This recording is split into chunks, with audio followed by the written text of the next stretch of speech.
এই সাফা পাহাড়ের মেঘের এরিয়াতে চলে এসেছি। এখন আমরা আছি পাহাড়ের সর্বোচ্চ চূড়ায়। আর ওই যে সামনে যেগুলি দেখা যাচ্ছে সেগুলি হলো পর্যটন মোটেল। আকাশটা কত সুন্দর। আমরা এখন কতটুকু উপরে আছি সেটা একটু সামনে গেলেই দেখা যাবে। এবং এই পাহাড়ের ফাঁকে মেঘ দেখা যাচ্ছে। এবং এইটা হলো প্রচণ্ড রকমের গ্রীষ্মকাল। এই গ্রীষ্মকালের মধ্যেও এই অর্থাৎ এখন বুঝাই যাচ্ছে কত ফকফকা রোদ। এই ফকফকা রোদের মধ্যেও এই এলাকাতে এসে এই মেঘ, এই যে পাহাড়ের ফাঁকে মেঘ দেখা যাচ্ছে।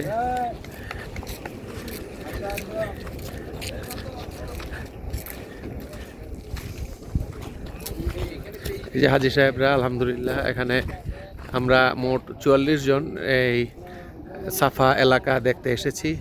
এই 44 জন হাজী সাহেবদেরকে নিয়েই আমরা এই সাফা এলাকার মূল সৌন্দর্য এখানে দেখছি।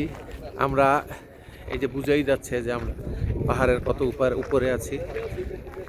অ্যাটলিস্ট আমরা ভূপৃষ্ঠ থেকে 6500 ফিট উপরে আছি।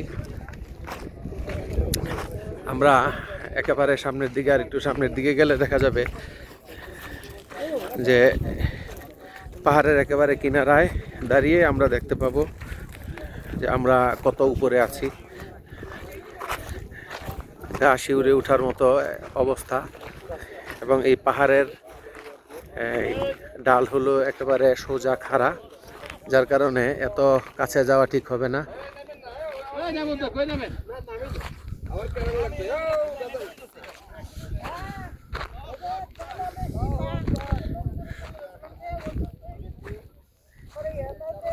এই যে আমরা কত উপরে আছি, সুবহান আল্লাহ, সুবহান আল্লাহ। আমরা বহুত উপরে আছি, অর্থাৎ ভূপৃষ্ঠ থেকে, সমুদ্র পৃষ্ঠ থেকে আমরা 6500 ফিট উপরে আছি। এই যে জাবালে শিফা, যেখানে মেঘের রাজ্য বলা হয়, তায়েফের মেঘের রাজ্য। আলহামদুলিল্লাহ।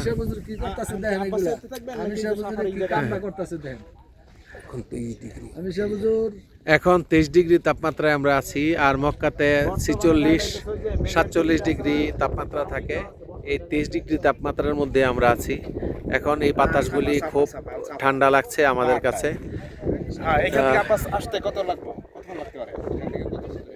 এই যে এখানে পর্যটন এরিয়া, যেহেতু পর্যটকদের জন্য সুন্দর সুন্দর ছাতা এগুলি রেখে দিয়েছেন। অর্থাৎ এক কথায় অপরূপ সৌন্দর্যের নীলাভূমি এই তায়েফের সাফা এলাকা। যারা তায়েফ আসেন, এই সাফা এলাকায় যদি না আসেন তাহলে তারা সত্যিই মিস করবেন। পাহাড়ের এক পাহাড়েই বিভিন্ন রকমের, এই যে এই পাহাড়টা দেখা যায় লাল, তার পাশেই আবার সবুজ পাহাড়। অর্থাৎ আমরা অনেক উপরে আছি।